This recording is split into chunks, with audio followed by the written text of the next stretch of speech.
নিজের বাড়ি ছেড়ে নিজের মা বাবাকে ছেড়ে আসাটা যে কত কষ্টকর, যে আসে যারা আসে তারাই একমাত্র বোঝে। তাই আজ অনেক দিন পর আমিও নিজের জায়গায় ফিরে যাচ্ছি, নিজের গন্তব্যে ফিরে যাচ্ছি। 22 দিন পর চললাম নিজের বাড়িতে, বড়দার বাড়িতে। এদিকে আমরা ট্রেনে উঠে গেছি, ট্রেনে উঠে চুপচাপ বসে আছি। তাই বড়দার আধা রাস্তা সব শেষ করে ফেলেছে।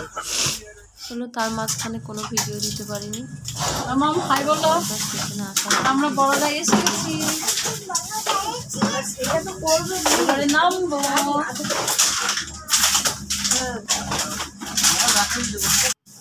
High, good morning. আমরা সব বড়দা এসে গেছি, এবারে নামার সময় হয়ে গেছে।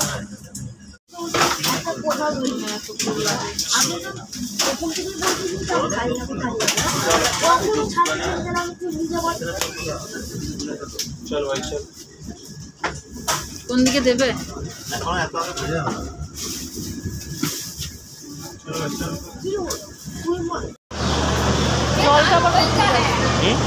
জলটা কোথেকে এসে গেল?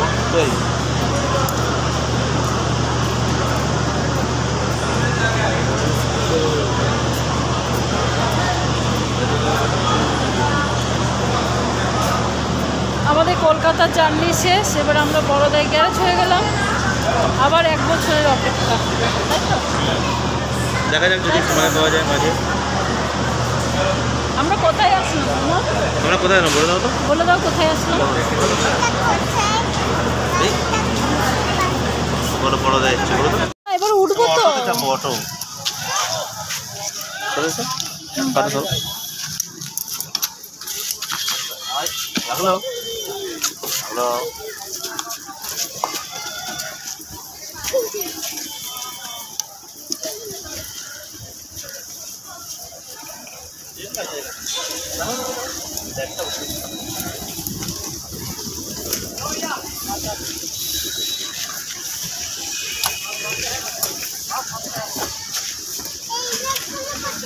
ये तू ना तीनों पे पीछे बैठा है ना, सामने नहीं बैठेगा ना, रुक जाओ बेटा, सामने बैठेगा नहीं आ जाएगा। মাম্মাম সরে আয়।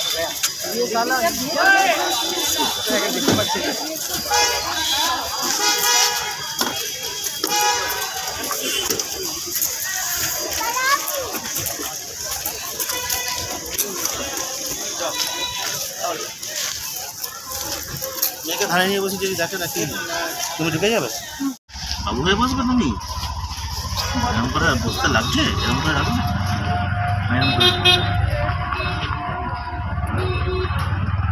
রাখবে তো না। সময়গুলো কত তাড়াতাড়ি শেষ হয়ে যায়। এখন মনে হচ্ছে এই সময়টা কলকাতায় ছিলাম পরশুদিন, কিন্তু এখন দেখুন কোথায় চলে আসলাম। মানুষ নিমিষের মধ্যে কোথায় কোথায় চলে যায়।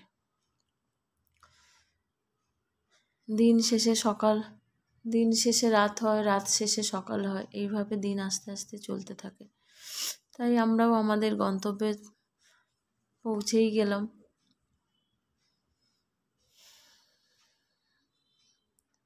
এখন মনে হচ্ছে যে আর 2 দিন যদি থাকতে পারতাম।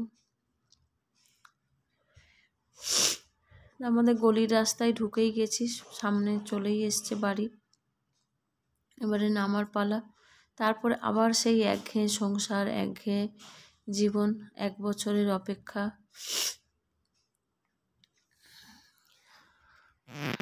চলুন দেখতে থাকুন ব্লগটা। ভালো লাগলে অবশ্যই লাইক কমেন্ট করবেন।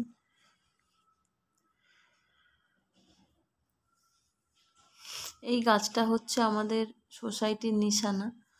সব অটোওয়ালাদের এই গাছটাই দেখিয়ে আসি।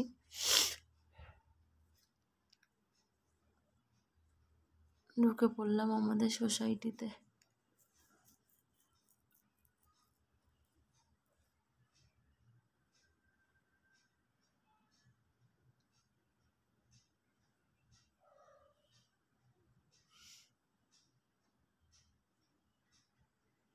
পুরো সোসাইটি ফাঁকা, ধু ধু করছে, কেউ কোথাও নেই। তার কারণ এখন প্রায় 12টা মতন বাজে। এখন তো অফিস টাইম, সবাই অফিস কাছারিতে চলে গেছে, স্কুল কলেজ সব চলে গেছে। সে কারণে কোনো বাচ্চা কাচ্চাও কেউ নেই নিচে, সব যে যার নিজের মতন করে। অবশেষে আমরা নেমেও গেলাম, এবারে ঘরে ঢোকার পালা। নেমে দেখি আমাদের অপোজিটে দাদা দাঁড়িয়ে আছে নিচে, ছেলেকে স্কুলে আনতে গেছিল, তো আমাদের দেখে দাঁড়িয়ে পড়লো।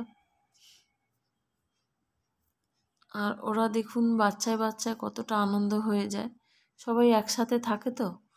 এবার এতদিন মেয়ে ছিল না, আমরা প্রায় 22-25 দিন মতন আমরা ছিলাম না, কলকাতায় গেছিলাম। তো এতদিন পেয়ে ওরা কি করবে নিজেরাই খুঁজে পাচ্ছে না, আর লাফাচ্ছে, বনু বনু করে লাফাচ্ছে।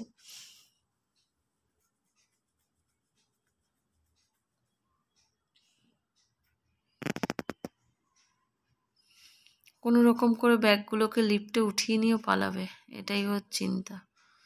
ব্যাগগুলো নিয়ে উঠতে পারছে না, তবুও টানাটানি করে।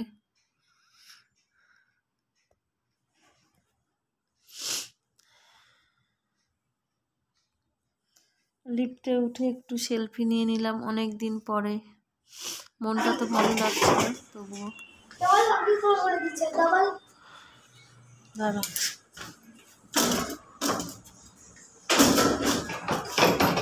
মাকে ডাক। মা,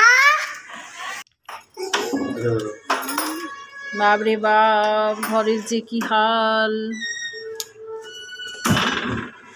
মা দেখো। মা, বাড়ি যাবো?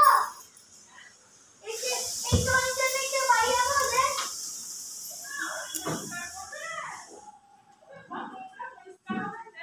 দেখতে যা, দুটো কাম করে দে।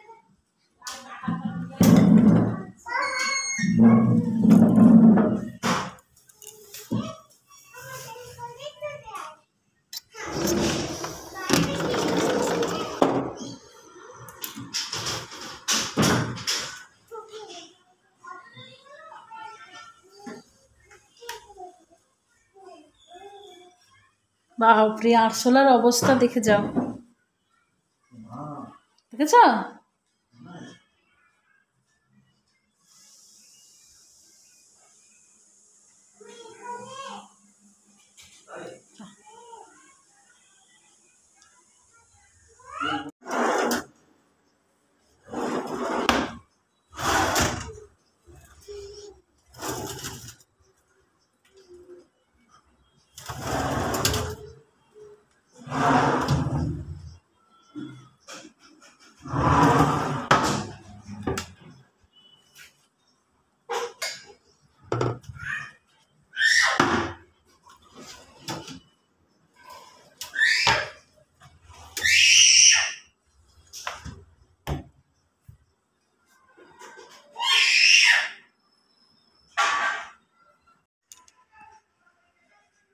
সব সেরে সুরে একটু বসলাম, কারণ আর ভালো লাগছে না, দুদিন জার্নি করে এসে ভালো লাগছে না।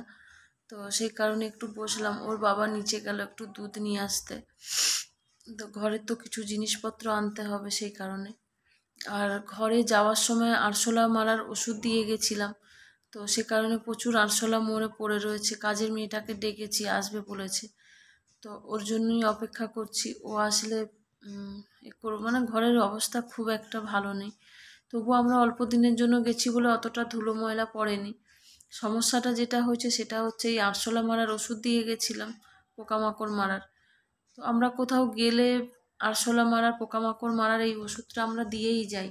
তার কারণ হচ্ছে যে ঘরটা পুরো ক্লিন হয়ে যায় কিছুদিনের জন্য, প্রায় মাসখানেক আর চিন্তা করতে হয় না কিচেন পরিষ্কার করার বা এগুলো পরিষ্কার করার।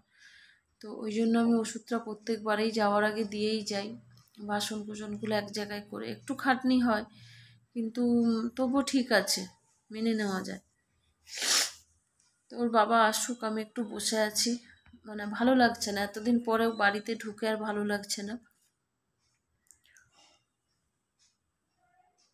বড্ড ফাঁকা ফাঁকা লাগছে। রান্না বান্নার তো ঝামেলা নেই, কারণ পাশের বাড়ির বৌদি খেতে বলেছে, তো ওখানেই খাবো। আর টিফিনও ঝামেলা করবো না, মেয়েটাকে একটু কিছু খেতে দেবো, ওই জন্য দুধ আনতে পাঠিয়েছি।